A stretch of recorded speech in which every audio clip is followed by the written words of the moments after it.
దైవ భయముతోనైనా పరిశుద్ధాత్మ నింపుదలతో ప్రార్థన పూర్వకముగానైనా ఈ పరిచర్య చేయుటకు నేర్పించమని ప్రార్థిస్తున్నాం. ఈ కొందనాలు చెల్లిస్తున్నాం. ఇంకా జరగబోతున్న ప్రతి పరిచర్య కొరకు ప్రార్థన చేస్తున్నాం నైనా. అయ్యా, రేపు జరిగే పరిచర్యలో మీరు తోడుగా ఉండండి. ఎల్లుండి జరిగే పరిచర్యలో మీరు తోడుగా ఉండండి. ఆదివారం జరిగే పరిచర్యలో మీరు తోడుగా ఉండండి నైనా. ఆదివారం సాయంకాలం మొదలుకొని 3 రోజులు పరిశుద్ధాత్ముడా అయ్యా నీ ఆత్మ చేత మీరు కార్యములు చేయండి నాయనా.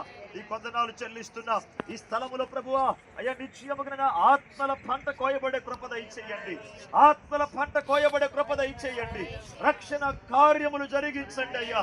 రక్షణ కార్యములు జరిగించండి నాయనా. విడుదల కార్యాలు జరిగించండి నాయనా. స్వస్థత కార్యాలు జరిగించండి నాయనా. అద్భుత కార్యాలు జరిగించండి నాయనా. అయ్యా, ఈ స్థలములో ఏ మనుష్యునికి మహిమ రాకూడదు నాయనా. అయ్యా, మీ నామం మాత్రమే కనపరచబడాలయ్యా. మీ నామం మాత్రమే హెచ్చించబడాలి నాయనా. అనేక మంది నీ స్వార్థ వినాలి. అనేక మంది నీ వైపుకు మళ్ళాలి నాయనా. అయ్యా, నూతనముగా నాయనా